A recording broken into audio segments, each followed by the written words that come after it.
There we Live. go. Hey Alright. guys, welcome to our Oilers podcast. I'm doing the intro today. My name is Arun. You might know me on our Edmonton Oilers and Reddit as R Arunatic5.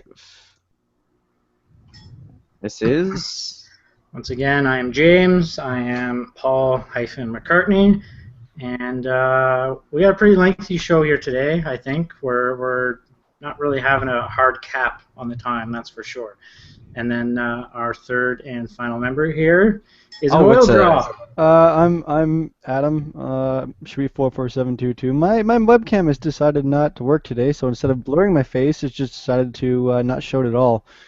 Probably better for the show at any rate, but I will be a talking oil drop today. So, yep. At any rate, everybody's favorite talking oil drop? everybody's favorite. I like the sound of that. So like they mentioned, today's probably pretty long. We have a crap ton of stuff to talk about. We'll cap it probably at about an hour 45. We want to end around an hour 30.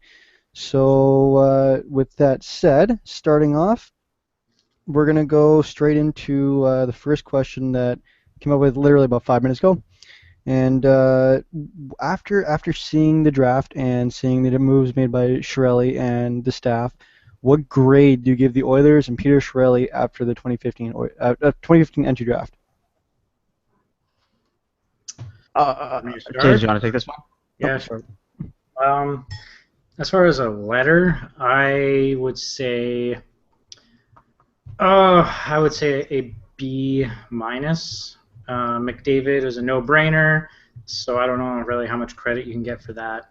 The picks that he did make, I think, were good picks, but they're pretty much all defensemen, I think, except for one.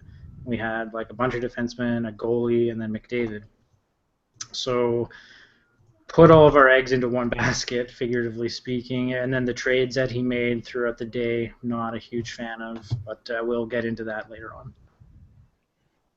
Yeah, I'm actually giving a very similar grade. I'm giving a B, as in, I was trying to think of something. I can't think of something. My brain is not working well today. So there's some really no-brainer moves like Connor McDavid at first, but still a good move. That's the only reason it's not a B minus, because getting Connor McDavid still vastly improves the team. But in here, I'm seeing like many of the similar problems that we saw with, of all people to compare it to, and the draft, Steve Tambellini. What Steve Tambellini did as a big problem was that he kept putting all his eggs into certain like different baskets and whatnot, and with different defensemen or forwards and whatnot that weren't all that great, and then hoping out that they would work. And throughout it all, he didn't focus at all on goaltenders. And kept going with Dubnyk's going to help us and guide us and do everything, and Dubnyk is our future, while not stocking up on that deficiency that the Oilers were slowly developing. And then eventually it all spilled over, and now we have a situation where we have no starting goaltender and nothing really in our prospect pools that's going to really come up and be exemplary. So that's my key issue with the draft. Is simply put, it's all defensemen. We made a bad trade, honestly, giving up Marinson for what we gave him up for. Although that pick was eventually flipped along with Travis Iwanek, I think it is. Yep. It's like pick number 107 for those of you that don't know. That got us Eric Gryba. Yeah. And the problem with Gryba is, yes, he's a right-handed defenseman, but we needed a really good right-handed defenseman. And Gryba is like, at best, he's a second pairing right-handed defenseman. But based upon consistency, he's more along the third line, and that's something the Oilers have plenty of. Also, I'll talk more about the other trades a little bit, so I'm not hogging up the airtime. And Adam? James, you said B minus, right? Yes, I did. Yep. I would have to go with a B minus too, simply because obviously McDavid is a huge factor in that.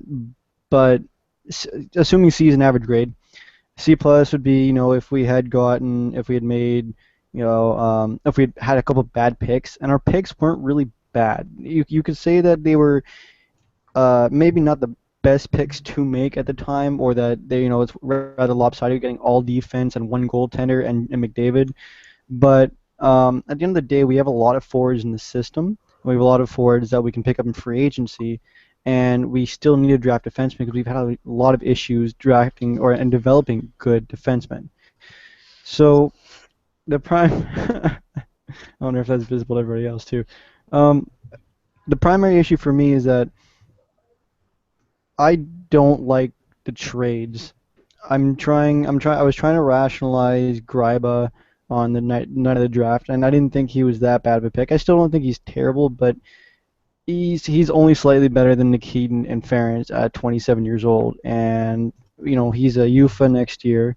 I do like the Talbot trade simply because I know we were all high on Talbot for a long time, and I've kind of developed pros and cons with him as well, which I'll go into it later. But I'd Yeah, say adding to overall, that, the Talbot trade was amazing. yeah, I'll say overall B minus because we did get a goaltender who I really honestly will believe will be a good goaltender for us in the future.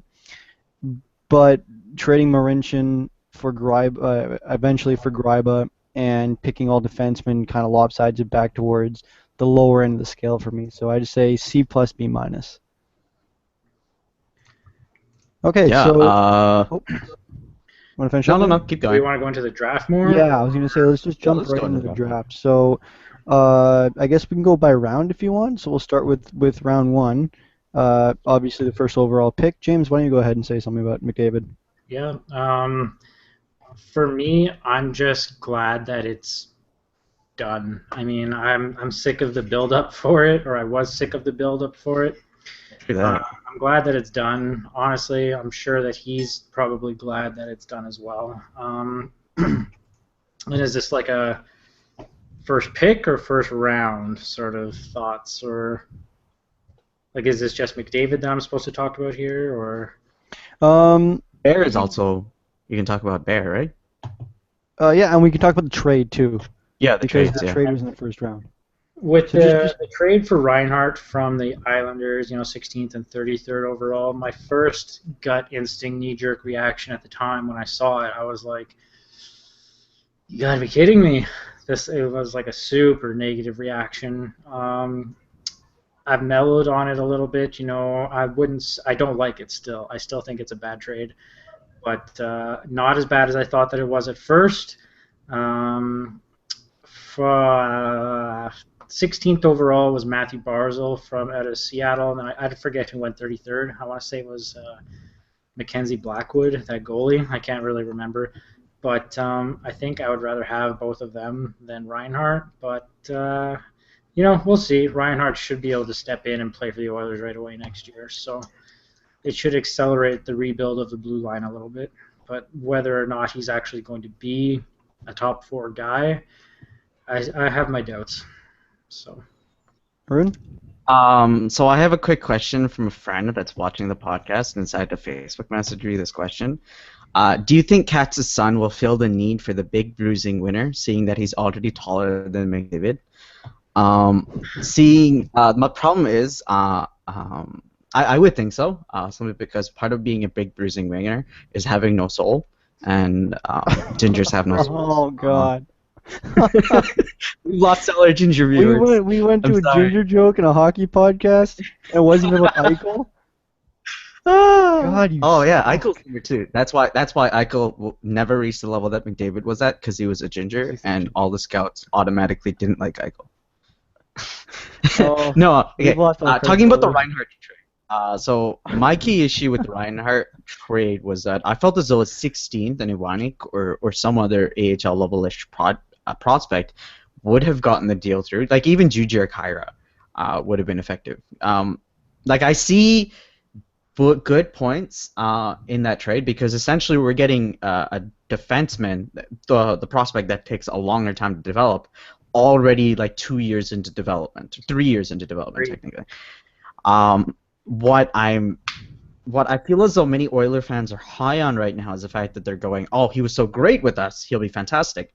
No, what you're missing is the last year in the AHL, he really, really struggled. He put up a really poor performance. He was up with 8 games with the main club and then spent the rest of the season with the AHL. Then with what's it? He had to play a few games with the club during the playoffs just because they ran into so many injuries. And during that time, like, he was a solid bottom 4 defenseman. But then again, the Islanders lost that series. So is it a really good solid 4 defenseman? Is it not? I'm not sure. Like with Reinhart, I see potential to be a really good goaltender. For the Oilers fans that are saying like he's going to be a solid number 2, top 2 defenseman, no, he's not going to be. From the very beginning, people are expecting him to be a solid top 4 defenseman. So essentially, we give up a 16th overall and a 33rd overall for a defenseman that's going to become top 4 in about 2 to 3 years' time. And that's why I'm not too happy with that trade. Even keeping that 33rd for a solid player like Kylington that James was talking about would have been much more effective. And that trade for me really made me go with like Shirelli. I need a confirmation on this. I keep mispronouncing the name. Okay, Shirelli. If you don't know, it's an ongoing joke and not actually a joke that I'm making on purpose. I can't pronounce his name. Shirelli basically like threw away all the picks in a really good draft, and all for the sake of, okay, we have to get better now, and then ends up getting a bunch of players that won't make us better until later. So I have the benefit of approaching Griffin Reinhart from the fact that I never got to see him play in juniors, which I think may be clouding some people's judgment. And that's not initially a bad thing. I mean, you always want to look at the positive sides of acquiring a player rather than just focusing on the negatives.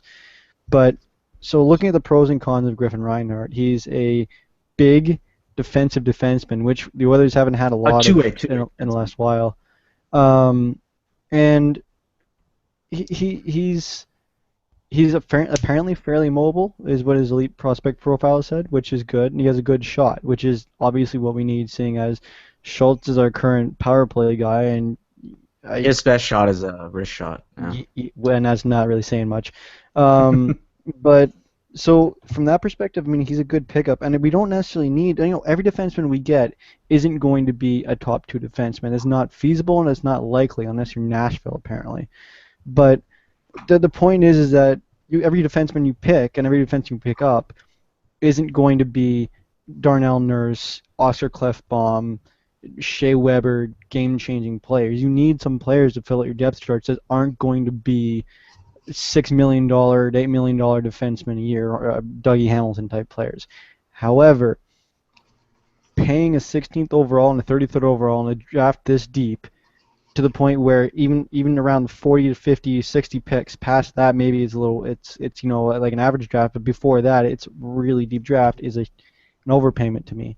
Even if he was drafted 4th overall in the year before, it's not really, it's not comparable. He would be much lower down this year than he would have in his draft year, and I obviously we can't say, we weren't on the draft floor, we can't say that he would have got it done, or Shirelli would have got done for a 33rd and a prospect, but I feel that would have been a more fair trade, or at least from our perspective. We're obviously going to be a little biased because I know, but you guys, I like Marincin, and B, we saw our picks as having more value than maybe they were traded for.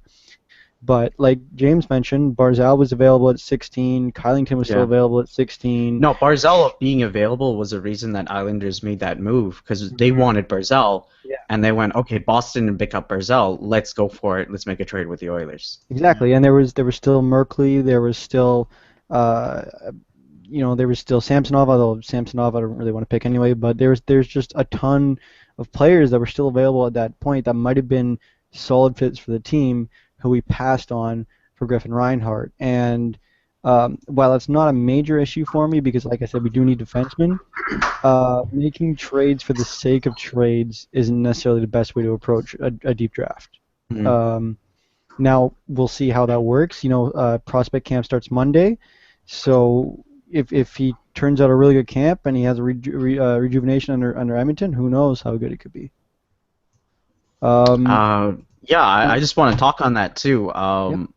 Like the key problem, another problem that I'm seeing with this is that hold on, let me give you privileges.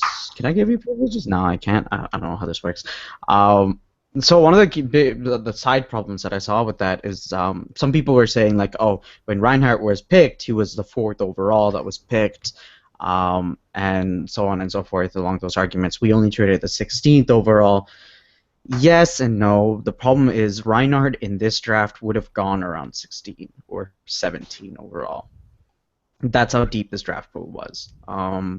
So essentially, we traded what would have been a 16th or 17th overall pick for a 16 and 33rd overall pick. That ended up being whatever players that they ended up being. I don't remember. Well, I think was it? Frick, it starts with a B and something else. Yeah. Regardless. Yeah, Moving on. that's basically it. So even though it's a top 4 pick, you have to understand the 2012 draft class was a really bad draft class. So Yeah. you can't really compare that to this draft class and say like it's equal. It's not. I mean, what far as- Yakupov was the 1st overall, and the top pick defenseman is Ryan Murray, who's been basically glass for the last couple years. So And Ryan Murray's projection in that draft class. Sorry, I switched to you. Ryan Murray's projection in that draft class was supposed to be a solid top 4 defenseman, could potentially be a top 2 defenseman. yeah. So yeah. Yeah. I go with that. Do you guys want to talk about the Talbot trade? Sure. Yeah. I mean, I liked it. First, like, short answer is I really liked it. From what I understand, he was looking for like at least a 2nd-round draft pick, Sather, for in exchange for Talbot in the trade. But basically, they just waited for the price to go down, and that's how things should go with draft day trades. And I think we have our goalies for next season. I mean, I think that they're going to start off with a split, I think, Talbot and Scrivens. And then, in a perfect world, what's going to happen is Talbot eventually takes over. And then by the end of next season, we have a solid starter and a solid backup, and they know where they stand. So that's what I'm hoping for, fingers crossed. But we'll see. Yeah. What I liked about the trade is basically in the last podcast we were asked, is a sub really too high on Talbot and things along those lines.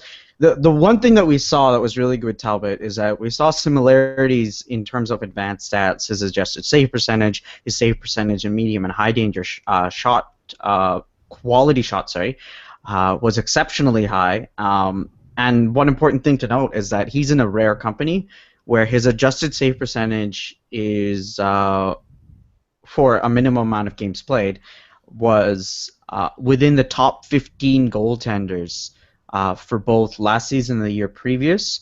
And the only three other goaltenders that share that same attribute is Holtby, Carey Price, and Tuukka Rask. So when you're in a company like that, there is a lot of value that there is with Cam Talbot. Mm-hmm. And the other reason that we were really high on Cam Talbot was that basically he was the backup to Lundqvist, and in everyone's mind, people are going like, "Oh, he's a backup." I remember the last time the Oilers got a backup, it didn't go so well. 2 backups. So that works twofold. That works in a way that people don't recognize the actual value that he has. The fact that he's played 57 games without having ever been pulled in a single game. He's has put up exceptional stats, exceptional save percentage, and though the exceptional defense that he was playing in front of last season was bailing him out, and he had to bail out the team in the last couple of games that he played. And last but not least, it also works out in a way that we were hoping that his trade value would be extremely low, and that's what we essentially got. We traded what, a second and a third? I think it was 2/3 and a seventh. No, we traded a 57th for him. Two-thirds and a seventh, wasn't it? I'll double check. We'll double check on that. So we didn't give up much in terms of value for him. Yeah. Also, I think there is a little bit, like, in terms of how the deal went through. Jimmy Hayes out of Florida. Florida was under the assumption that that trade was solidified for Cam Talbot, where they would give up Jimmy Hayes, a few picks, and get Cam Talbot. But the reason that trade failed to go through, based upon Gene Principe's tweet, was basically Slather was doing Edmonton a little bit of a favor, and decided to help out his former club. So shout out to Slather. Pardon? Slather? Slather? Sather. Slather? Mother. Okay, so the Talbot trade was picks 57 to 79, 184, and 209. Oh, sorry. 57 is sorry, no. 209 was not included. 209 was in return. As part of the Marincin trade, I think. Yeah, and pick two. So 209, and Marincin was traded for Brad Ross and 107. The 107 was flipped with Travis Dunick for Gryba. So basically those in succession. But we got Talbot for 2/3 and a seventh. Mm-hmm. But Talbot, for me, like Arun mentioned, the advanced stats are in his favor, and people like to compare his stats to Scrivens. But the difference between Scrivens and Talbot is that, it's more along the case of Scrivens performed very well in a very small amount of games on a very good team. Talbot has played more in the last 2 years than a lot of backups have, and he's still done well. Now, you look at the both sides of this, and he is a backup. You could say he's the best, arguably the best backup in the league, or in the top 5 best backups, but he's still a backup. He hasn't had that much NHL experience. He's only been in the league for 2 years, and he's only played 58 games, so it's a really small sample size to work with. He had one of the best defenses in the league in front of him, and he does have criticisms against him where they say that he might not necessarily be as good on low percentage shots that could cause issues for him in games. Now, the other flip side of it is we're also getting a backup who's not really necessarily considered a backup. He could be a starter on a number of teams in the NHL. He has a very high ceiling, or expected ceiling. He was pursued by multiple teams, which I know that isn't really a great characteristic, because if you look at guys like David Clarkson, he was obviously pursued by Toronto and Edmonton in the same year, and he got a massive payoff from Toronto, and that worked out really well for him. But we can look at guys like Phil Kessel, where they're being heavily pursued, and so that it's not necessarily indicative of ability, but that we're not the only team who thinks that he's going to succeed. And from that perspective, I honestly think, and I will say this outright, I honestly think that Cam Talbot will be a solid average, maybe slightly below or slightly above average, but an average goaltender at minimum in the league for the Oilers. Now, I don't think that's going to happen next year or maybe the year after, but once our defense matures and once we have a more solid D-core, because I don't think, honestly, many goalies in the league can actually maintain an average save percentage on our team right now. Very few goaltenders could, but I think he will be a solid starter for us in the future once our defensive core has improved a little bit. Yeah, actually, one thing I wanted to point out, I got downloaded for this, or saying it in our hockey, and I was really pissed off. Every starting goaltender at one point or another, like, you could bring up like one expansion, maybe one exception for every 30 years, but every starting goaltender at one point was a backup. Yeah. Oh, yeah. Of course. I mean, that's what we mentioned in the last podcast too. Every starting goaltender starts as a backup, one way or another. Yeah. Go to James, right. I guess. To James. Do you want to add anything to that? No, man. I started with the Cam Talbot thing. Like, All right, Talbot. No, let's go on to the next one then. Yeah. So the next one would be Graba. Or Do no, I we have talked a about. like we can transition? Like they're pretty closely related. So Well, do you want to talk about the other picks then? So it'd be Jones, Bear, Marino, sure. I mean, Svadba. Caleb Jones. He's brother of Seth Jones out of Nashville. There, he's 117th overall, I believe. Two-way defenseman, so he's more like he's kind of in the mold of his brother. So hopefully there's something there.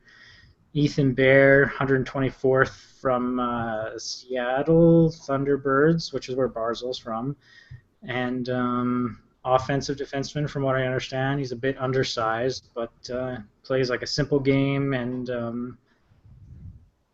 I like that pick. I think the Ethan Bear pick was pretty decent, and then there was John Marino, another defenseman out of the South Shore Kings of the USPHL. I've never even heard of that league before, so I don't know how. But as I understand it, he's going to play at Harvard next year when he had originally committed to Yale. So he backtracked on his commitment to them. So he's going to go to Harvard, and I think going to Harvard will be a good thing. I mean, he can take 3 to 4 years. He can take his time there. There's not really any rush.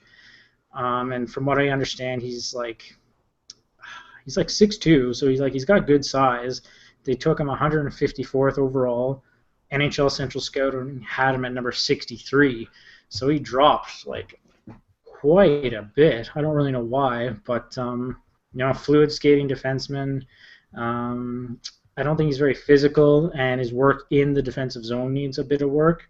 So there's that 3 to 4 years that you can take at Harvard, and then jump over to Bakersfield and see what happens. I mean, that's probably how that's going to go. And then there was that Czech goalie, Miroslav Sobota, 208th.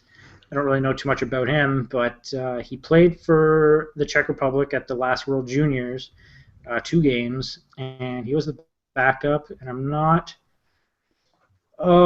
He played against in their game against Slovakia. I think Slovakia had that guy Denis Godla in net, so they lost that game. But Savoda played well, and he's 6'3". He's got good size. He's drafted as an overager, so I don't really know how much potential is there. But it's like a 7th-round pick. So what are you expecting for a 7th-round pick? And then he was 208th, and then 209th was another defenseman, a Russian. I'm not 100% sure how to pronounce the name, but Zayat Pagan, big guy, 6'6". He played for Akbars Kazan in the KHL last year, like the full team. He wasn't in the junior league, so that's promising. And he was also on the Russian World Junior team last year. And he was on the ice actually, the very last face-off against Canada. And after the game ends, and as Canada's celebrating, you can see him skating down the ice. And whips his stick into the crowd in frustration. That was so freaking great. I love that. He hates to lose. We can Hilarious. at the heart, yeah. So those are the rest of the picks, and I mean I don't really know a whole bunch about the last couple there, the goalie and the Russian defenseman, or John Marino. Like I'd never even heard of him before, but yeah, I mean it could be worse. I don't have a huge problem with a lot of them. So. What I saw with the draft picks basically is a general theme of let's take big defensemen. Mhm. And the only 2 guys that really were an exception to the rule, sort of, not like Caleb Jones and Ethan Bear, and they picked them because of their skill over just their size and stature. So generally speaking, in terms of the picks themselves, I'm happy. Ethan Bear was originally projected to go within the first 100, and he came to us as a steal at 124, so that's great. Also, Caleb Jones, if he can be half as good as his brother, then we've gotten a wonderful pick at 117. He was originally ranked 115 by Central Scouting, so that's great. John Marino, again, no idea. Central Scouting had him as 63rd. Which was significantly higher than even Caleb Jones, so I'm assuming this is some kind of a steal, but still, there's a lot of things in his game that need work, just like every defensive prospect. Uh, Again, another 6 foot. There's a goaltender this time. There's a 6'6" defender in Pagan. And then we sent our third round pick to San Jose as compensation. Yeah, there's not much to talk about in terms of the picks. The picks that we made higher up were really good steals. Well, I was going to mention actually, Rune, you said that you having trouble talking. You noticed the theme that we're picking. You're still presenting, by the way. That we picked high, not high. Well, we picked players that were projected to go earlier that were big defensemen. Do you guys see it maybe as an issue that Chiarelli is moving towards kind of what he did in Boston, where bringing bigger, heavier players after he kind of made the speech where he's like, there's different types of hard puck possession play? Is it if he actually cared about that, he wouldn't trade away our 6'6" something or other defensive defenseman in Martin Marincin for absolute garbage. Okay, so like, I don't about his draft? see that point. Like the draft picks are the future of the team. Do you not see him moving towards that, but maybe moving Marincin so he could get Greiba, who is also a big defenseman? Technically, though, the other comparison that I see in terms of how he's probably going to be building the Oilers, because the way that people see like the Oilers being built, based upon what he was saying, was like he's going to go huge on all fronts. He's going to go huge at forward, defense, even the goaltender is going to be a 7-foot monster. No, how he's probably going to work it out is like it happened in Ottawa. But the one thing that you also saw in Ottawa that was pretty similar to Boston was that the defenders were big, specifically Chara, but the defenders were big. And that was a big part of the way he drafted his defensemen. So no, like I don't see that really, because in actuality the forwards are still the same high-skilled, smaller-sized forwards that we have, and we have a few bang guys that can fill in when necessary. Do we want to talk really quickly about actually the Marincin for Brad Ross trade, and then the Iwanek for Eric Greiba trade? We'll bring that up after. I just really want to hear James's thought actually on the or James's on thought. the whole thing. What was the question? Are you worried at all that Chiarelli may be moving towards what he did similar in Boston, where he's just trying to get big players since he drafted primarily big defensemen this year? No, I'm not really worried about that. Ethan Bear is 5'11". 5'11", yeah. He's a defenseman. I'm not really worried about that. I mean, by the time you get to this, 5th, 6th, 7th round, like, it's a crapshoot for the most part at any time, and I don't think that their height may have been why they were drafted, but I don't think that that's going to be why they succeed or don't succeed at that point. I'm more than okay with him drafting who he drafted. I don't look at the height and think, okay, these are great picks or these are bad picks.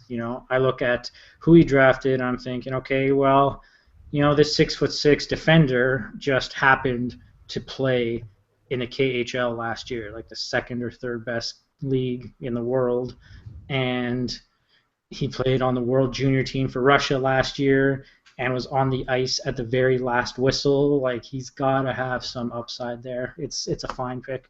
I have no issues really with the picks that he made. All right.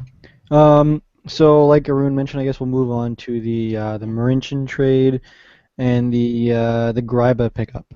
Sure. I'll start off there, I guess. Or it was Marincin. Trying to find for Brad Ross and pick 107. Yeah, and then it was 107 pick and Travis Iwanek for Eric Greiba. So yeah, starting off with Marincin to Toronto, I mean, it's essentially Brad Ross's contract and pick 107, because Brad Ross got busted for performance-enhancing drugs this past season, and he's gone to play in Europe somewhere. I honestly forget where. He's not even going to be in North America next year. Yeah, I was going to say, I'm pretty sure it's the German league, but So he's not even going to be a factor next year. They're just dumping his contract, which is whatever. And then pick 107 was flipped with Travis Iwanek for Eric Greiba. That trade, I'm okay with, but the Marincin for pick 107 and a contract is atrocious. Wow, that is a bad trade. After we acquired Griffin Reinhart, though, the writing was on the wall. There was a couple hours there in between. It was an overnight thing, I think. He wasn't traded till yesterday morning, but as soon as Reinhart was traded for, I was like, okay, well, Marincin's going somewhere. He is not staying here, 100%. And then flipping the pick for Iwanek for Greiba, it's kind of whatever. Yeah, that's a decent trade. Travis Iwanek is nothing. Even from the day he was drafted, he played junior year in Edmonton, so I'd seen him play quite a few times, and there's just nothing there. He's not going to make it in the NHL, and pick 107 is kind of whatever as well. But I'm really choked to lose Marincin overall. Okay. I have a really quick thing that TSN 123456789 posted on Reddit. Yeah. Just basically, Ethan Bear looks like a shutdown guy, and he played top pairing minutes with Theodore, who was the offensive defenseman. So I'm a little question marky there then, where you're having a defensive defenseman at the towering height of 5'11". Well, that to me that just means that if he's playing the shutdown defenseman role, it means that either he knows how to play his position extraordinarily well, and that he's very, very sound in where he's supposed to be on the ice, or he has fantastic balance and hits more than some of the bigger guys do. I don't think height is necessarily a correlation with how you're going to perform at a spot. We look at Marincin, and they're the biggest reoccurring themes, and it's always a bit of a just I kind of hate the word, but it's that he wasn't aggressive enough. Well, not aggressive. He lacked motivation, is what they said, and that he didn't want to hit people, even though he was 6'4". He didn't want to get physical. So if you look at that, Martin Marincin is good because he can play with his stick, and he's fairly sound positionally as far as defensive game goes. But we look at guys like Justin Schultz, and he's an offensive defenseman, but he has no clue what he's doing in defensive end. So I don't think we should count out the fact that he can be an effective defenseman while still being short. Because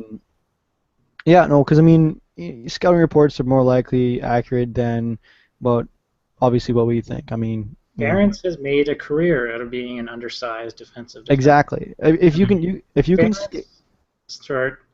Okay, I'm presenting. Okay, Ference is 5'11" himself, and he's never been a star, but he has made a career at the NHL level of being an undersized defensive defenseman, and he is a third pairing defenseman, or he may have topped out as a second pairing defenseman in his heyday. But Ethan Bear was drafted 124th overall. If we get Andrew Ference out of Ethan Bear, that's awesome. Yep. That's a good pick then, Everyone, like you said, everyone can't be Shea Weber or Drew Doughty. Those players they don't come around very often. So I guess we should mention that we're talking about Ference back when he played for the Bruins, right? Yeah. Ference now. We're obviously talking about exceptional captain, leader, and quality defenseman Andrew Ference, and Oilers legend. He's a nice guy. He's a nice guy. Not a great defenseman anymore. Sorry, James, I completely interrupted you. Yeah. No, that was my thought. Just Andrew Ference has played. He's played almost 1,000 games in the NHL. He's been around for a long time here now, and 901 NHL games. My bottom line is not everyone is Drew Doughty, and to draft someone 124th overall and get anything out of them is a bonus. That would be awesome. I just wanted to talk about the trades then, because that's what we were originally talking about before we got to addressing that comment. Um, so the problem that I saw in this trade is that the fans understood what the good parts of Marinson was. But if you notice the last games of Marinson, even in the AHL, in that playoff series, he was actually benched 1 or 2 games. Um, so, like, you have to realize that, yes, he started off really strong last season, but in terms of what the coaches saw on all levels, both the NHL and the AHL level, there was something missing there. There was something about his game that really needed to improve.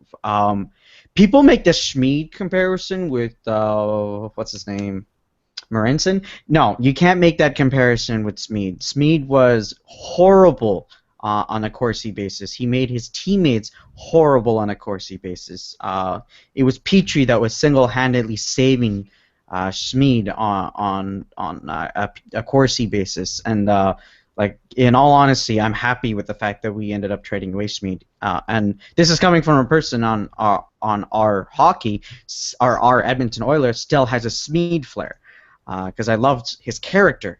No, Marinson is exceptional on a Corsi basis. His possession stats are ridiculously strong for a defensive defenseman, and that's exactly what you want in a defensive defenseman. Problem with Marinson was his shot suppression really good, his shot accumulation fairly poor, and that involves actually hustling to the puck, making sure that you take a slight risk here and there in order to get the good scoring chance, and actually playing with a certain sense of purpose in the game. And I thought, like last season especially, it was sort of missing from his game. There was certain points where I felt as though he's just playing as if, like, I sort of don't want to be here. And that led to the organization vastly undervaluing the stock of Marinson, when in all honesty, all I saw that as wasn't necessarily that he was regressing, but he was going through a somaphore slump. Well, now you have to realize. Is it if he doesn't play with aggression, are we maybe overvaluing him, and that we're not? He may have been undervalued to an extent. This isn't the same NHL even in 2005 that it is now. Like, you don't need to play with absolute aggression or things like that. Like, PK Subban is much better defensively now than he was 3, 4, 5 years ago. And 3, 4, 5 years ago, he was renowned for making these gigantic, enormous body checks with his back. And now you never even see a body check out of him. But he's significantly better defensively. Like, there's more to it than just being aggressive. And being aggressive shouldn't necessarily, it shouldn't be a necessity. Because his possession was just amazing. So, like, in essence, they traded him similar to what, like, a Dubnyk trade worked out to be, where you trade him when his stock is absolutely horrendous. It's at a point where, like, it's only worth Brad Ross and a pick 107. And that's what he got traded for. The one of the key points of the trade that's sort of the positive points is that we have a lot of contracts on the Oilers, and Brad Ross not playing in the AHL and playing in DHL essentially means that we get to lose a contract. But I felt as though that would have been more effective trading Martin Marinson for a higher pick. Regardless, I've taken up much of your time. I'll pass it on to someone else. Well, I wanted some clarity on that. You said that you think that Chiarelli got fair value for where Marinson's stock was? Yeah, at that point in time.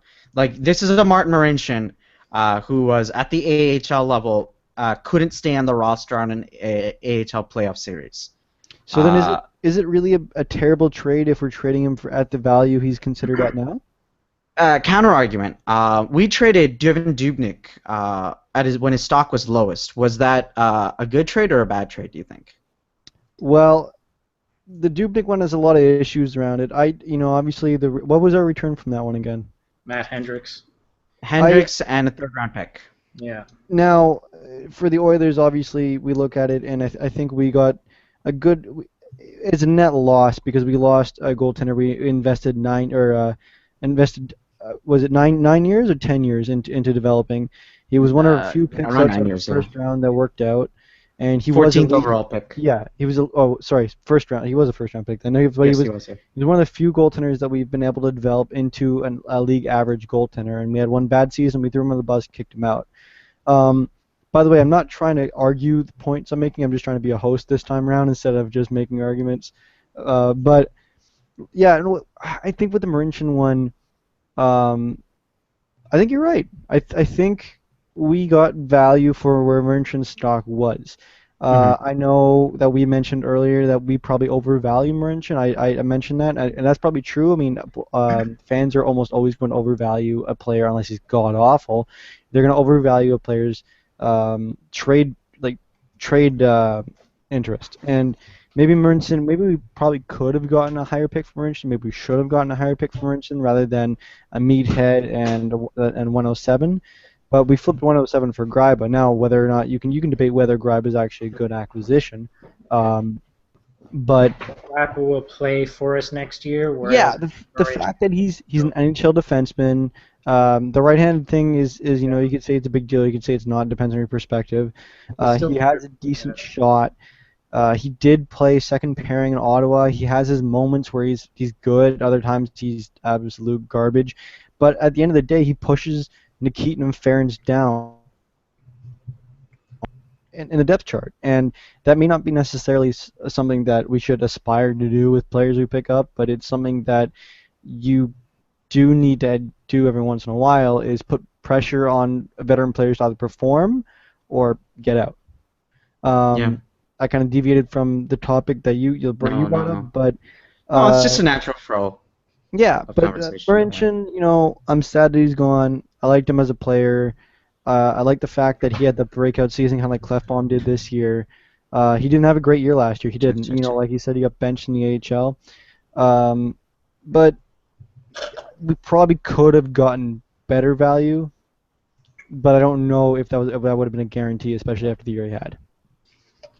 And that's maybe the problem with trading him now, like you said, is maybe we should have traded him or either earlier or later. But earlier it would have been stupid to trade him because his stock was that high, and later maybe it would have been stupid to trade him again because the stock would be high again. That's kind of the paradox you enter here. Is do you trade a player when he's at a high value but he's contributing to your team, or do you trade him when he's at a low value, it hurts you more but he's also not doing much for you? I would have hung on to him. Yeah. I would have hung on to him. Like, it all circles back around to, like, he's young.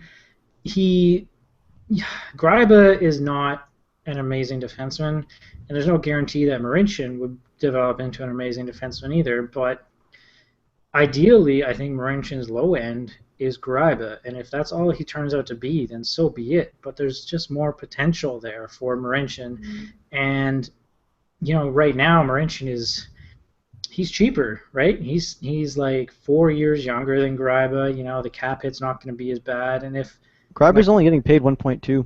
Yeah, he's pretty cheap. Still, I don't know. He's also 27. 27, Marincin's like 23, so there's like 4 years of development still there. And then, like I said, if Marincin turns into Gryba, so be it. I mean, Gryba is not the sort of player that you give time, like term or money to when it comes time to contract negotiations. Like, it's the sort of player where if he wants to play hardball, then you say, okay, well, see ya. Like, you don't spend a lot of time negotiating with players like Gryba. All right. I think we said just about all we could say about that. Mm-hmm. Yeah. Is there anything? The best comparison that I sort of see is with Marincin and Yakupov. Is that with Yakupov, the team understood that he had a huge amount of potential and refused to trade him when he was at the lowest. Yeah. And when trades came in that were the team believed to be lower than his assessed value, they never gave him up. Whereas with Marincin, the team, like the old organization and the new organization, didn't really believe in Marincin. That's what it comes down to. And I'm going to call it right now, he's going to become an exceptional defenseman under Mike Babcock. Yeah, that's one thing I hadn't really thought of either. I was going to make the fact, I mean, do you think that maybe part of, like, Marincin was left on the outside because of the change in management where, McT obviously brought him up for his good season, watched him throughout his good season. And they were hesitant to bring him up again this year, but they did. Do you think that's changed at all? Maybe he was on the outs where with the new management change? Maybe. I don't really see any concrete evidence for that, but I think if players are good, you keep them. And I don't think Chiarelli is pig-headed or arrogant enough to say everything is garbage, we're wiping the slate clean, let's start over. I think that if Chiarelli wanted to keep him, he would have kept him. I don't think that it's I think Chiarelli saw it in a way where he wanted a right-handed defenseman, and that was his main bargaining chip for a right-handed defenseman. Yeah, and as soon as we got Reinhart, like we all. And I'm guessing Ottawa didn't want a defenseman, and they didn't want just Ioanek, and they wanted a pick. So, sorry, throw it back to James. No, that's pretty much exactly it. I mean. All right, so keeping with the draft theme, but is there any closing comments you guys want to make about the Oilers draft this year? Maybe your grade has changed slightly after we've discussed all this, or is you guys pretty much at the rate you were at before? No, same grade. Has not changed. I'm okay with the picks that we did make, but the trades comes down to the trades. Yeah. One player who wasn't drafted, Vladimir Kachev. Oh right, yeah. Do you take a chance at Vladdy Hockey? Do you still want him? Is he kind of, he had a rough year up in Quebec? Do you take him? No. At this point we just sign him. I think we can give him a PTO and sign him. I don't think he has to go through any processes anymore. Arun, do you want to start? Yeah. Sure. Yeah, there we go. So yeah, I would love to invite him to camp. It's just I don't think the new org will invite him to camp because they're gonna see a small diminutive forward when they have lots of forwards that are bigger than him and perhaps more skilled than him available. Yeah. So maybe they do, but I'm imagining that he's gonna get a call somewhere from like Florida. Some team's gonna recognize the fact that the Oilers wanted to sign him last season, and the management effed that up. Do you think it helps that he says before and he said it again that he loves Edmonton because it reminds him of home? Is it because it's cold?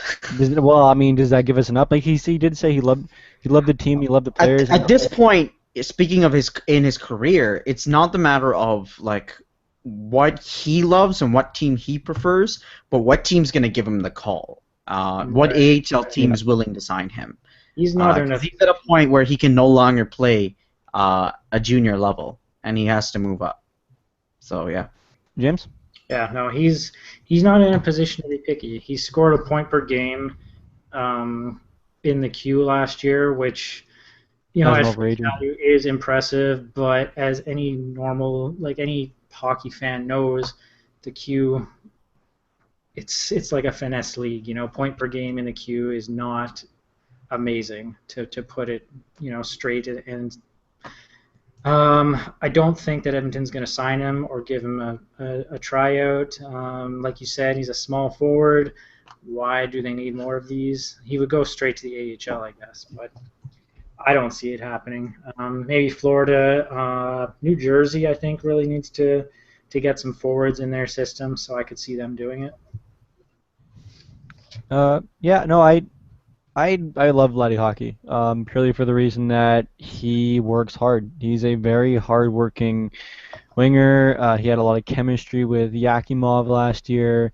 He had a great camp. Now, that's not to say that we should sign him, obviously, just because you play well for a stretch of 2 to 3.5 weeks, and against preseason against other prospects, you don't necessarily deserve a contract. But what's the harm in bringing him to camp? We say, okay, well, you aren't quite what we thought you were last year. You had a good camp last year. I'm sorry. Good luck somewhere else. If he ends up being amazing, you offer him a contract, and if he doesn't pan out in the AHL, then... Adam? Yep. Yeah, interjecting here. I don't see any problem with bringing him to camp. The only question is whether or not this organization will. Yeah. That's the only question here. That's what I actually was about to get there, is that I don't...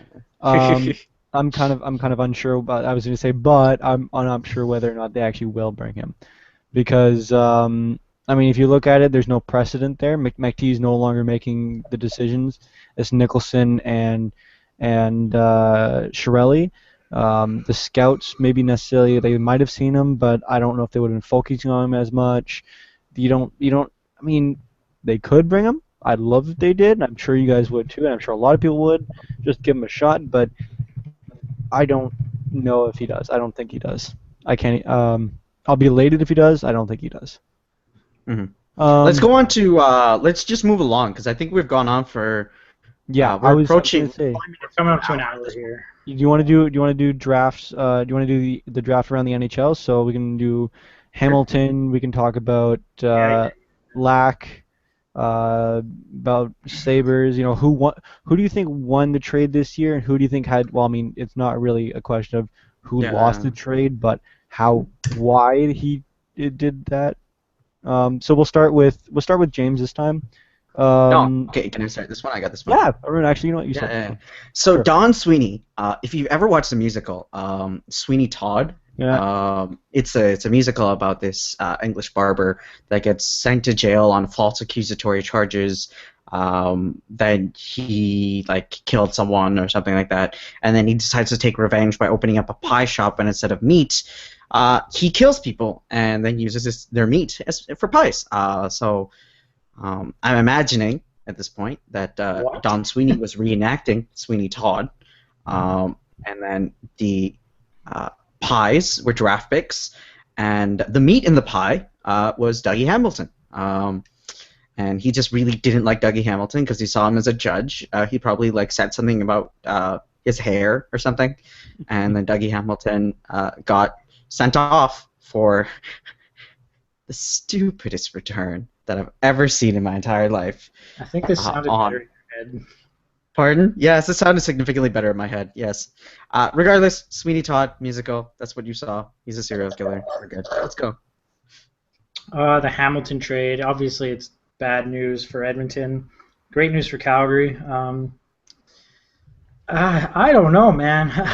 That Hamilton trade came first, and then the Lucic trade came.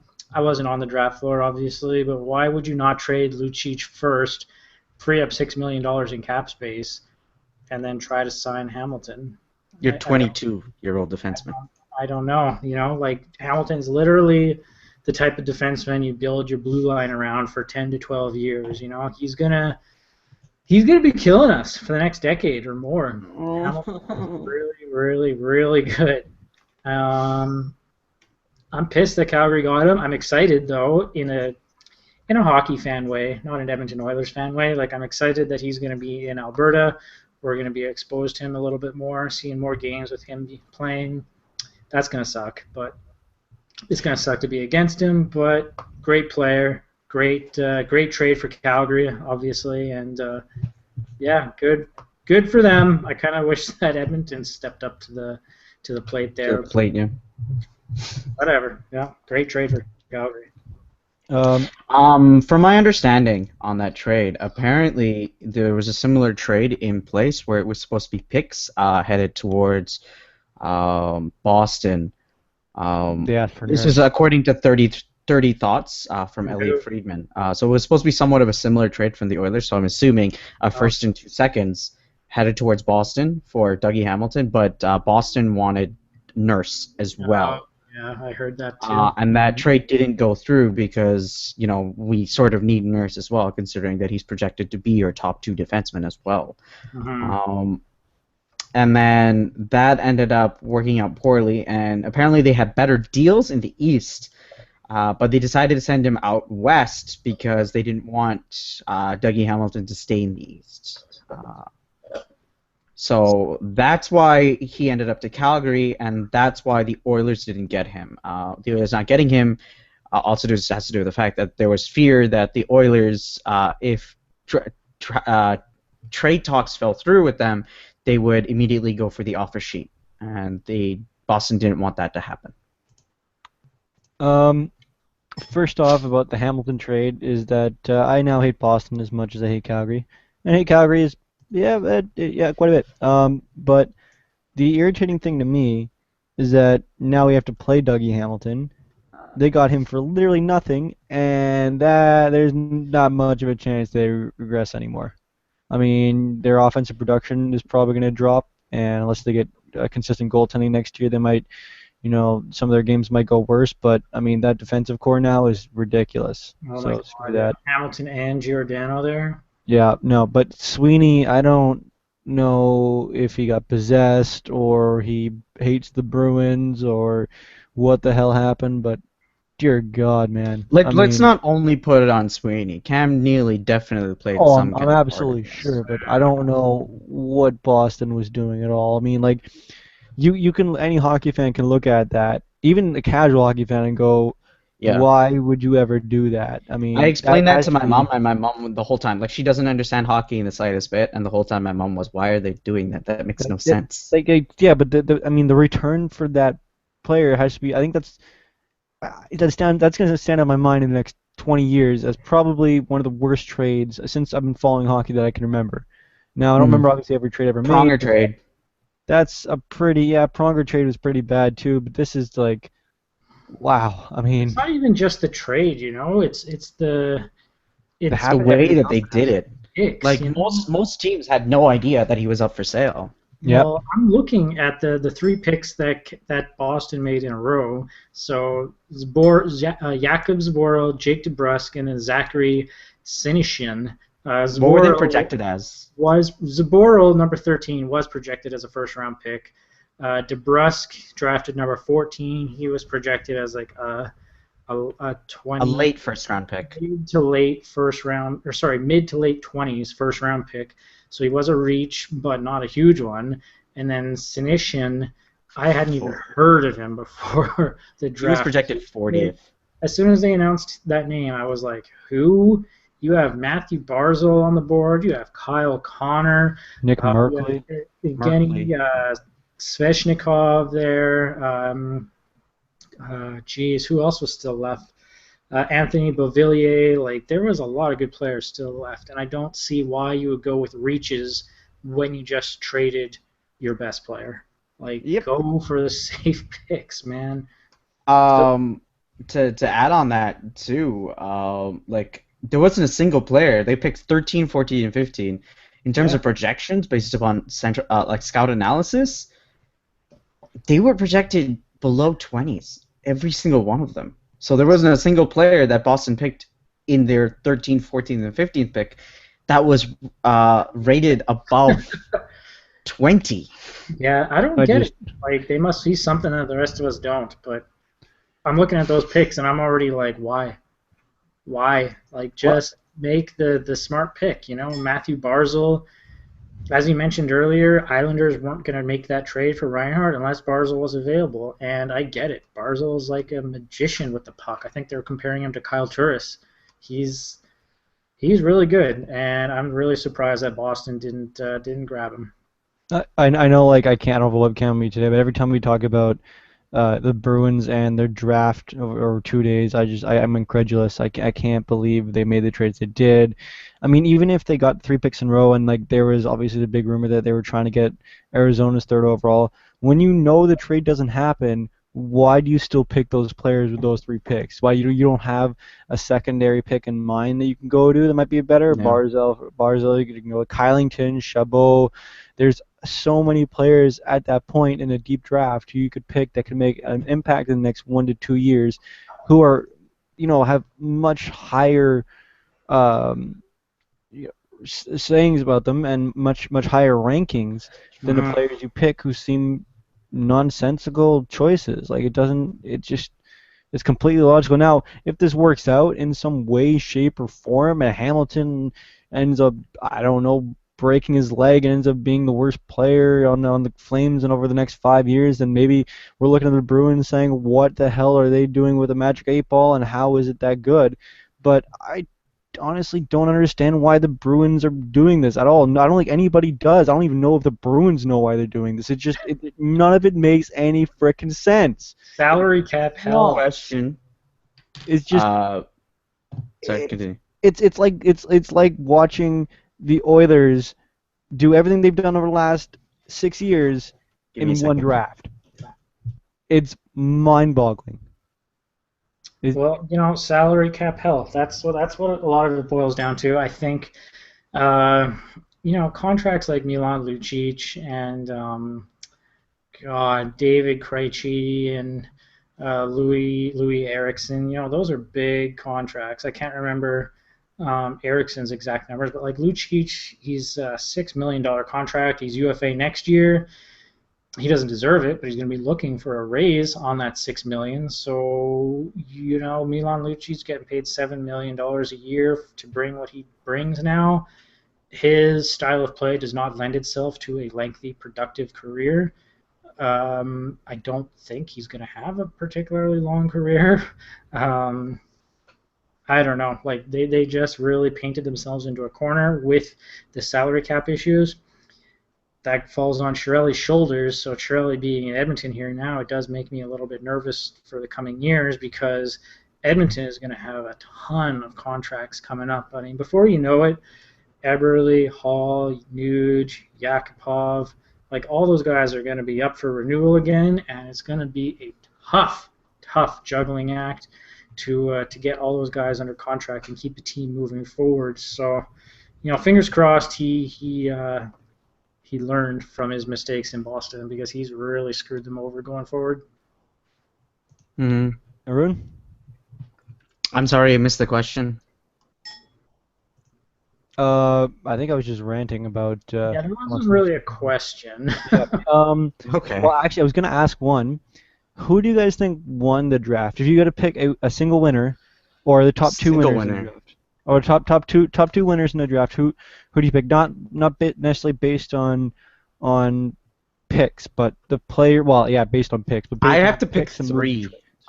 In my Right. eyes, I saw Buffalo because Buffalo vastly improved their team, getting Eichel, Leonard, and Ryan O'Reilly. ROR.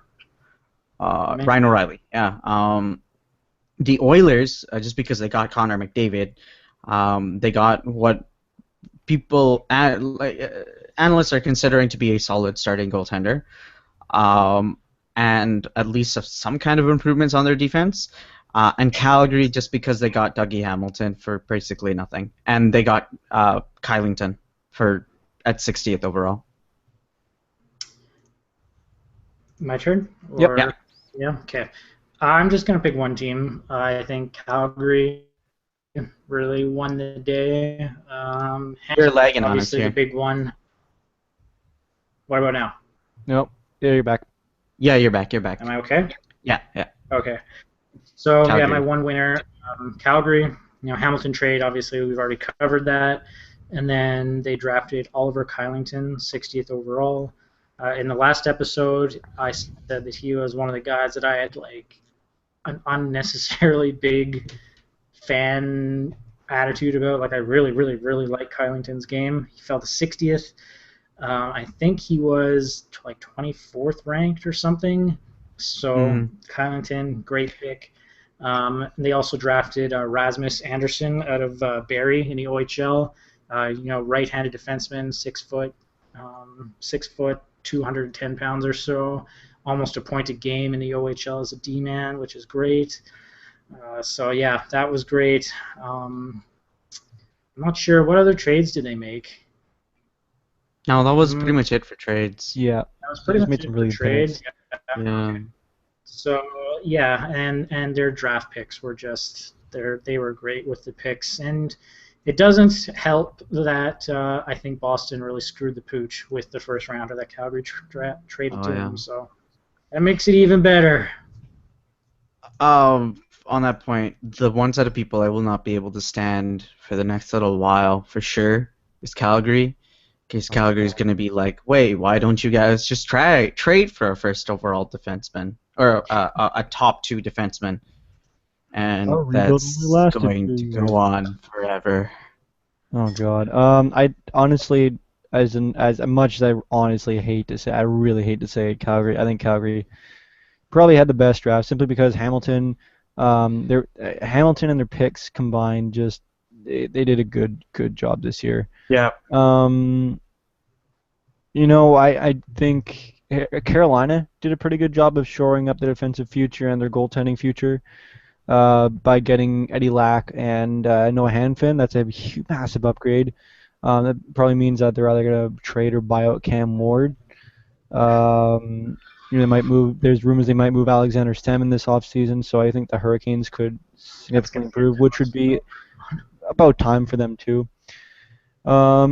Yeah, no, that's honestly that's about as much as I can say about the draft. But actually, no. A good draft too, I thought, but Um, I'm going to stick with my answer, Calgary. So yeah, yeah. So one last thing about the draft I think is that I want to bring up is it's kind of about the draft, kind of not really. There was the trade made, I believe it was yesterday, where Arizona traded Grossman, or so the Flyers trade Grossman and Pronger to the Coyotes for Gagne and a pick, I think. And now, what happened for those who don't know is the Flyers retained $500,000 of um, a Pronger's salary, which means that basically they pay Pronger this year. However, since that's Pronger's salary and not his cap hit, what's now done is Pronger's cap hit gets the 4.25. I think it's 4.25 million. Gets moved to the Coyotes cap hit, so they can squeak higher to the floor and basically tank for Matthew. Right? Like that's what's being insinuated with this move. Now, I don't know. I have very strong feelings about this. Last night I kind of talked to Arun. And I didn't I kind of looked at it as oh maybe it's smart, they were just trying to get a player, they didn't want Gagne anymore, but now I've had more time to think about it, it's rather despicable, and I honestly really hate it, Coyotes, for doing this, and it's very Yeah. I don't know, it's you can talk about it unsportsmanlike, and ultimately at the end of the day the goal with the NHL is to win. In any pro sport, the goal is to win. And if this is going to make the Coyotes better in the future, then this is what they think is right. I hate tanking. I just it's pathetic, and it's a terrible way to treat your fans. But what do you guys think about all this? The way I see it, it's they're doing it because they don't have a choice. They don't have money right now, quite literally. They're busy in a legal battle. They need to reach the cap floor, and they don't have like the capacity to go about signing free agents and things like that. Um, so that's why they're pretty much doing it. And funny thing about that trade too is that Gagne is being sent off to Philly, and Philly's planning to buy him out. So Were they, or what a was that way that rumored? career has turned out. Was it rumored, or is it like they're it's looking like they will? Last year, Tampa Bay was already planning to buy out Gagne, but they opted not to because Arizona said like, "Hey, we'll just take him, and we'll give you a free player for him." So they did it. Um, and the reason that the buyout is huge, like what they're going for it, is because of his age. He's under 26. The buyout penalty will only be 500,000 a year. Yeah. Um, and No, James. then Oh, the problem that I see with it is that I see cap circumvention, where it's the opposite of what like teams like New Jersey did with Kolchak. Kolchak, yeah, where they're setting up the contracts in a way that they're not even paying money and they're reaching the cap floor and they're not having to like do anything in order to improve the team. Whereas in the other one, they're doing so much in like legal but totally circumventing ways in order to like put as much people and money into the team without having to. Um, and in my eyes, like the only reason that these two situations aren't talked about in the same light by the media and the NHL as a whole is because Arizona is NHL special child, and at this point, like I'm sort of had enough of like 15 years of them being the special child. yeah, my thoughts are pretty similar to Arun. I mean, it is pretty despicable what they're doing. The team's broke. Like it's not. They don't. They're doing it out of necessity. They're not doing it to be dicks, but they're doing it because they're broke and they have no other choice. And the special child is once again getting. It's not even an opportunity, but they're being allowed to do something like this. And the very fact that you can do something like this to reach the cap floor, it's just stupid. Um, I've had I've had enough of Arizona for quite a few years now, honestly. But hopefully we'll get there. Now, is this the kind of thing where, I mean, I know for me, it's the kind of thing where a lot of people are talking about the Oilers. We're like, oh, I feel bad for the Oilers fans for putting up with all this, but the organization could go stuff themselves. Is that the way you guys feel about this too? Like you kind of feel bad for the fans that have to put up through all Yeah, this crap I and never about the really, location? yeah, I never really want to. It sucks for the fans, it really does, but there just aren't enough of them. You know, like I've had lots of friends go down to Arizona to go to Coyotes games, and they say like the crowd there is it's non-existent, and the people that are there, a good chunk of them are Canadians that are just on holidays, and like that's what it is. And it sucks to say that, but yeah, I don't know. They're a bit of a joke. So I'm just gonna jump back to the Gagne thing for a quick second. From what I understand, he's getting paid. I'm not sure what his cap hit is, but he's getting paid $5 million real dollars per this season. So if Philadelphia decides to buy him out, 4.4. 4.4 is his cap hit Echoing? because he's getting paid $5 million this year. So Oh, I I'll mean check that real quick. that's Yeah, that's a 4.4 is cap hit. That's a sick overpayment for Sam Gagner. And then No, Don is it? Maloney, and we didn't think that he could play center at an NHL level for us. And I'm looking down, like up and down Arizona's lineup, and I'm like, you have nobody else. You literally have nobody else that can play center. You guys gonna put in Dylan Marco Strome? Bello. Arcobello, man. Yeah. By the So way, you Definitely guys not have thinking. Marco Bello as your first line center coming into this year. Dylan Strome is not going to be ready. I pray to God that they send him back to He's not juniors. thrown in there. Oh, his what a cap mess. is 3.2, by the way. Gagne's Oh, cap is, according to Spotrac, 3.2. He gets paid 3.4 as his base salary in cash, but his cap hits 3.2. I read somewhere he was getting paid $5 million this year. Maybe I read that wrong. So I'm looking at Spotrac right now, so okay. it might be different, but that's according to Spotrac, which I've used in the past for everybody out, like every other contract I've looked at. That he looks like oh, uh, 3.2. 3.2. So maybe it might have been Salary rumored, is but 5, yeah. yeah. So do you guys have any other notes from around the league you want to point out or anything like that? No, let's just go on to free agency.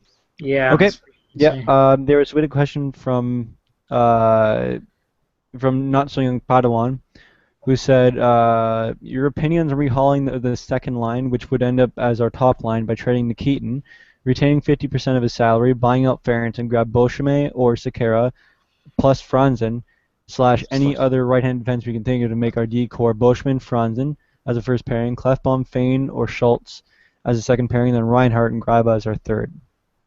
Where's all this cap space going to come from? Yeah. That's kind of the biggest issue I see with that is that Beauchemin and Sekera are both going to want big payments. Beauchemin especially.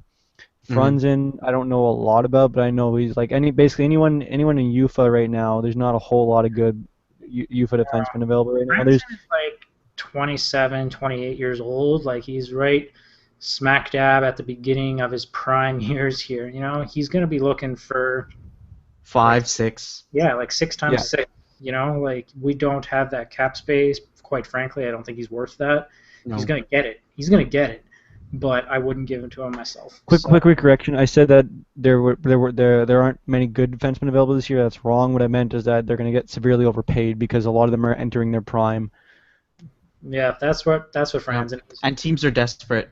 Yeah. Like if you look at like pretty much the first 10 teams that had draft picks during that draft lottery, Sportsnet had that indicator for like who is the like what the needs for the team are, and the most common theme for nearly every single one of those teams is that they need a top 2 defenseman or a top 4 defenseman, and in some cases both. I know I brought this up. I think it was on the first or second podcast. The importance of having defensemen in the NHL now, where it's like you used to be able to win with offense, and we look at Tampa Bay this year, and they're kind of the exception to a lot of the rules. But you need every team that has won the Cup since about 2008, I think since when the Bruins won, has had 1 to 2 of the best defensemen in the league, or one pairing that just played absolutely incredible throughout the whole playoffs or throughout the main series, and a at least above average goaltender, Along with some or at kind of least a shutdown pair. played above average. Tampa has Hedman.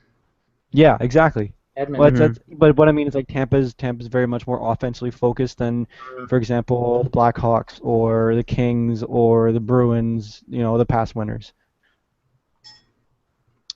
Yeah, and actually one thing that I'm dreading right now is with the expansion and the expansion draft that's going to happen, that's going to thin that defensive herd so much.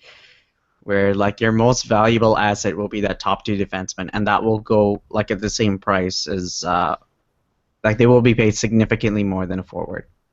So actually, keeping with this, we didn't really say who we'd acquire, but what if there was a UFA defenseman who you could acquire for? We're gonna assume they get paid a fair amount, so I'm gonna guess between 4 to 6 million. Who would you pick? I want to preface this by saying that I don't, based upon the trades and everything that the organization has made so far, I think they're clearly indicating that their goal is to not make the playoffs the coming year. Their goal is to basically set up the team in order to make the playoffs the next year. That's when Reinhardt really comes into the fold. That's when Reinhardt really comes into the fold. I said Reinhardt twice. That's when Nurse starts playing regular minutes. That's when Clefbaum can really work out his defensive problems. That's when Schultz, the organization can determine whether or not Schultz is worth keeping around, and things along those lines. Like simply put, I don't think that the organization is going to do that much stuff for free agency. Like at best, I think they're going to pick up Sekera. Or Franzen. And I don't think they're going to do much else other than that. And I think in a perfect world they buy out Andrew Ference. I do think they'll just keep Nikitin and ride out another year with Nikitin because there's just 1 year left and there's no point in trading him at this point. But based upon what the organization has indicated, or at least like shown, is that they're not trading anyone. Or they're not planning to make the playoffs. Their goal is just to do better, and then eventually make the playoffs next year when we have the new arena. Yeah, I don't think there's going to be a ton of trade or signing activity. Obviously I'm not in the know, but I think the lineup that we see here now is pretty close to what we're going to see on opening night. But to answer Adam's question, I mentioned this in one of our first episodes, I think. Francois Beauchemin is a name that I keep coming back to. He's older now. He's like 35, coming off of like a $3.5 million cap hit with Anaheim. He's not going to be demanding term because he is older. Like he might, but we shouldn't give it to him, obviously. And then he should come at a pretty reasonable cap hit, and then he can hopefully play still second pairing minutes on this team. So I would like to see Beauchemin. Hard no on Franzen. And hard no on players like Mike Green. Who else? Mike Green's going to want way too much. Avoid him like the plague. Yeah. The one big problem also I want to add on with Beauchemin is that Beauchemin also like tries to go in for the big hits at times, and that leaves him stranded. It's actually arguable that I think Fowler who plays with him. There's another defenseman that plays with him. On the top line, and he's the one that's constantly bailing out Beauchemin during his mistake. So those kinds of mistakes without a proper defensive partner for Beauchemin in Edmonton are going to get really exposed. So that's Hey guys, guess who's a UFO this year? Well, I'm looking at the list this year. I'm looking at a list, survey. and the list is not. It's not great. Mike Green, Gonchar, Martin, Vishnowsky, Mazaros, Mahalik, Ehrhoff, Zidlichi, Stahl, Brewer, Surrey. Surrey, he'd be good. Yeah, Surrey. Allen, Johnny Oduya might be a good option. No, he's gonna get that Chicago money. Yeah, like he's not gonna go anywhere. But I mean, I think like the best defense, like the reason Johnny Oduya is considered so highly rated is a Chicago thing, but I think the reason that he plays really well with Chicago isn't because he's good. It's because Hjalmarsson is a monster. I would argue that Hjalmarsson is better than even Seabrook on that team. Well, he gets to play behind Duncan Keith, Brent Seabrook, Nicholas Hjalmarsson. Like, it's not bad. He's got some decent players there on the back end to play with. I think the thing you guys are forgetting is that we're not the Hawks. Almost any of these players are going to be massive upgrades over the pylons we have right now, and they might get paid, but they're also going to be the players that are going to play the big minutes for us in the upcoming years.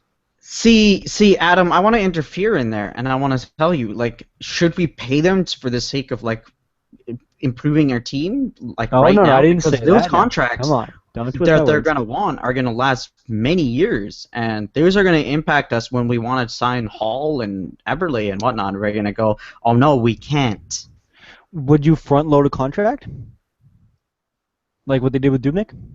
The Wild did with Dubnyk? Like, for example, we signed, say, Boschman, 5 years at... Oh, God. You know how old he is? Boschman's I'm 35. throwing you a hypothetical. Okay, hypothetical. All right. What I'm saying is we get a UFA, you front load the contract, and that way towards the end it costs either less to buy him out, or you can trade him because he's at a lower. It might be a loss, but for the first few years while we're improving, you have an experienced defenseman who can teach the young guys. We just drafted how many defensemen this year? Don't you think it'd be a valuable asset to have a veteran defenseman who isn't Ferentz and Nikitin and not out of shape and playing like crap, who might actually be able to benefit, bring out the better play in some of the younger players? That'll be Clefbaum. He'll be the in the next 2 years. He'll be the grizzled veteran at that point. In the next 2 years. I mean, wow, yeah, for us, yeah. I mean, I guess I don't like. Yeah, the sentiment is accurate. It does make sense, and I totally agree with it. I'm just not gonna pay someone to play for us for 5 years. Like, I don't care who you are. Like, if you're 35, you're not getting a 5-year contract. Like, no, no way. To throw on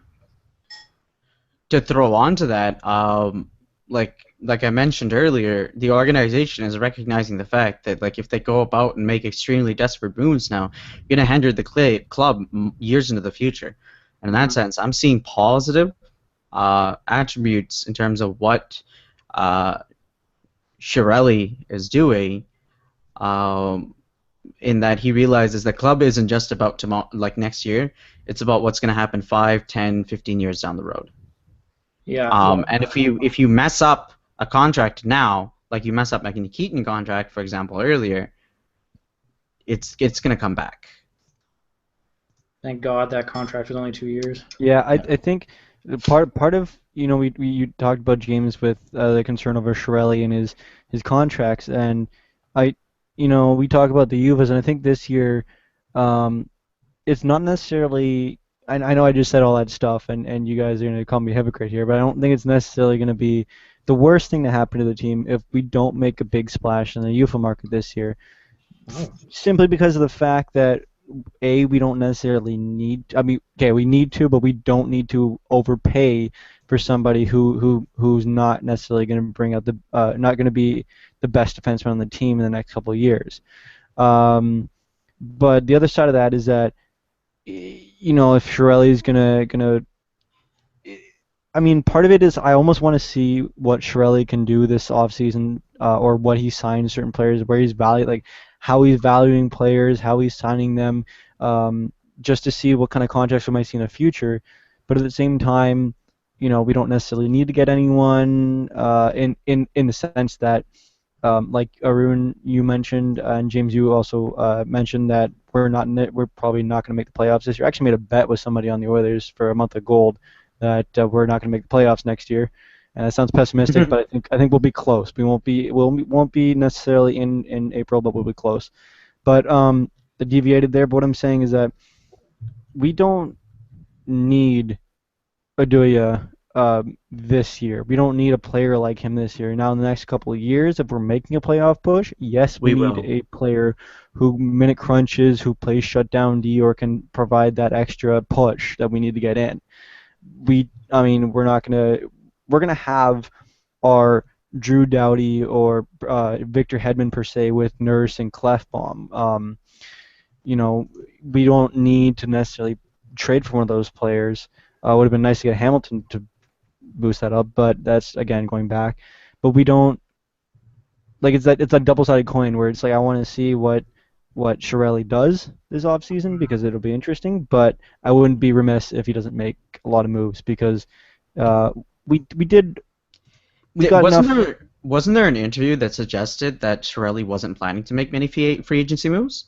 I think he had said that he would move at the draft, but I don't think. Yeah, I think he had said that. He suggested that most of the moves were coming at the draft, and then for free agency that he wasn't going to do much. I mean, if you look at it, we got our supposed starting goaltender or tandem for next year.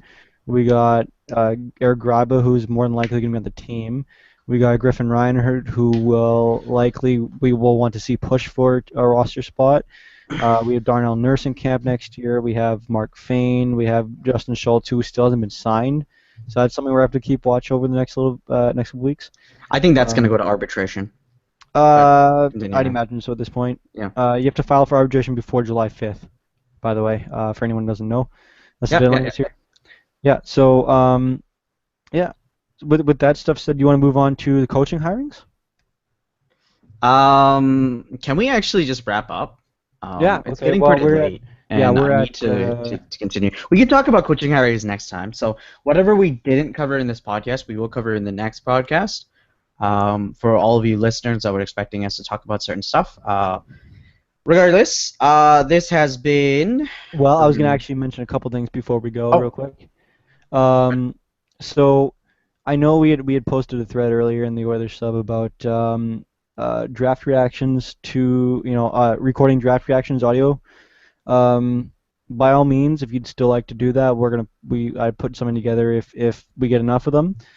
Just send us WAV files of your under a minute reaction to this year's draft. What you think, if you think certain moves are better than others, if you think it was terrible, it was amazing, how you feel about McDavid, that kind of stuff. And we've come to a consensus as a group that we feel comfortable as the three of us that we'd love to have, if you'd love to come on as a guest in the future, by all means, either message one of us on Reddit or send us an email at rOilerspodcast@gmail.com, and we'll talk to you about maybe coming on as a guest in the future. We don't have a lot of requirements. You got to put up with us. You open schedule. Have a semi-decent mic, have a semi-decent webcam, and just have a Google Plus profile. I mean, if we're talking about webcams here, I wouldn't even be on the podcast. So, other than that, I know, Arun, you want to say some closing remarks? And on top of that too, it would be very good if you had a decent webcam, decent-ish webcam, a decent-ish mic, and you had some ideas. Just let us know. We're welcome for guests. We won't be fitting everyone in the same podcast, but we were thinking about splitting it up. So there's some exciting Oilers things coming up as well. There's the development camp. Starts tomorrow. That starts tomorrow, actually. Yeah. And things along those lines. So regardless, James, closing remarks from you, sorry? Anything from you? God, Arun, you just died there. Oh man. Did I? Oh, yeah. Closing remarks, I guess. We are looking maybe in the next episode to bring a guest on. Like they said, just have a good microphone, good camera, good thoughts and opinions. Think with your brains, not with your hearts. We want logic, not emotion and knee-jerk reactions overriding everything. I see enough of that in r/hockey and on HF boards, so I don't have the patience to put up with it in our little corner of the universe here. So just a reasonable person and you will be fine. I think the other side of that is slightly open schedule where we mostly record on weekends. No. So hopefully weekends, midday work for you. Yeah. Don't worry about it too much. We'll work stuff out later. To guests. Just message us. We're dragging it out. We're pretty cool people. Yeah. Regardless, this has been Arunatic 5, otherwise known as Arun. James Paul McCartney. And Adam, I'm Sweep44722. Thank you so much for joining us. We hope you enjoy the show, and we'll see you again next time.